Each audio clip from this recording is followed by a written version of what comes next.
गडकिल्ल्यांवरील अतिक्रमणाचा मुद्दा गेल्या काही वर्षांपासून ऐरणीवर आलाय। 31 मे पूर्वी गडकिल्ल्यांवरील अतिक्रमण मुक्त करा असे आदेश हे जिल्हाधिकाऱ्यांना देण्यात आलेले होते आणि त्याच पार्श्वभूमीवरती विशाळगड आणि अजिंक्यतारा किल्ल्यावरील अतिक्रमणांवरती स्ट्राईक करण्यात आलाय। बघूयात याच संदर्भातला हा रिपोर्ट।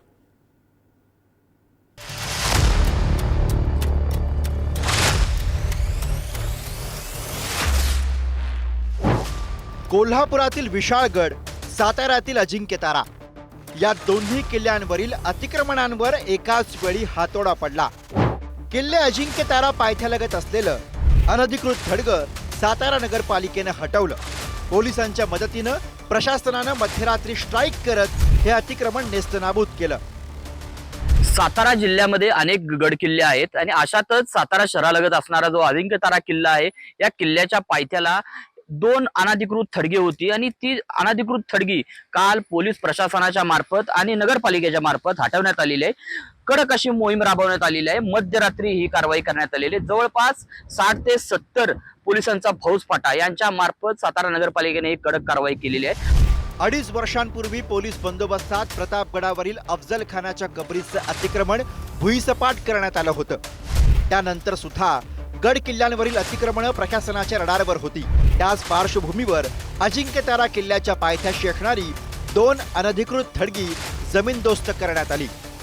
काल थडगं काढलं, त्याच्यामध्ये कोणत्याही प्रकारे नागरिकांनी अफवांवर विश्वास ठेवू नये। कारण म्हणजे कोणी काढलं, ह्यांनी काढलं, त्यांनी काढलं, ह्याच्यापेक्षा कायदेशीर मार्गाने स्थानिक प्रशासनानेच रितसर ते काढलेलं आहे आणि त्या ठिकाणीच पोलीस सहकार्य करतील स्थानिक प्रशासनाला। एवढी मी ग्वाही देतो। नागरिकांनी अफवांवर विश्वास ठेवू नये असं आवाहन करतो। गड किल्ल्यांचं संरक्षण आणि सुशोभीकरण करणे ही आपल्या सर्वांची जबाबदारी आहे। नगर परिषदेच्या व इतर शासकीय संस्थांच्या सहकार्याने अजिंक्यतारा किल्ल्याचं सुशोभीकरणाचं काम सुद्धा सुरू आहे। सदरचं अतिक्रमण काढताना आम्हाला पोलीस बंदोबस्त घेण्यात आला होता, पोलिसांची मदत घेतली होती। त्यामुळं माझं सर्वांना आव्हान आहे की आपण आपले गड किल्ल्यांचं व तसेच शहराच्या परिसराचं सौंदर्यीकरण, सुशोभीकरण काबाधित राखण्यासाठी कोणत्याही प्रकारचं अनधिकृत बांधकाम करू नये आणि असं जर आढळून आल्यास नगर परिषद त्यावर सक्तीने कारवाई करेल।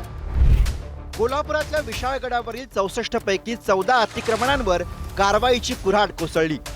यामध्ये 7 घरं, 4 दुकानं आणि इतर 3 अनधिकृत बांधकामांचा समावेश आहे। आता विशाळगडावर 50 अतिक्रमणं शिल्लक असून ती न्यायप्रविष्ठ असल्यानं त्यावर प्रशासनानं कारवाई केलेली नाही।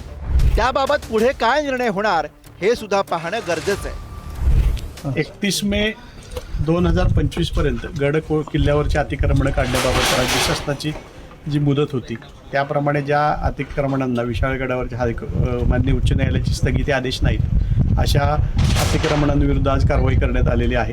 त्यामध्ये 7 रहिवासी घरांची, 4 दुकानांची आणि 3 इतर अशी एकूण 14 अतिक्रमणं पूर्णपणे काढण्यात आलेली आहेत। नाशिक जिल्ह्यातल्या मालेगावातल्या भुईकोट किल्ल्यावरील अतिक्रमण धारकांना दिलासा मिळालाय।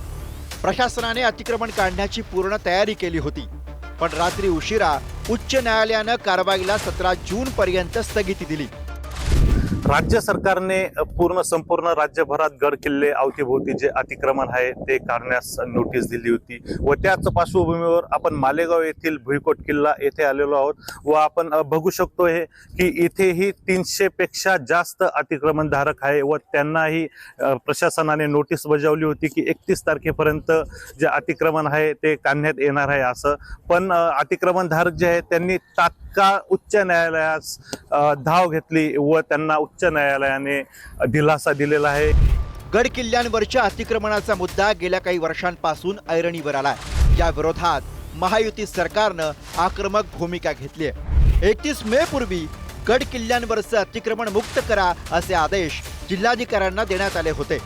त्याच पार्श्वभूमीवर कोल्हापुरातील विशाळगड आणि साताऱ्यातील अजिंक्यतारा किल्ल्यावरची अतिक्रमणं हटवण्यात आली आहेत। कोल्हापूरहून शेखर पाटील, साताऱ्याहून साई सावंतसह प्रदीप पाटील, पुढारी न्यूज, मालेगाव।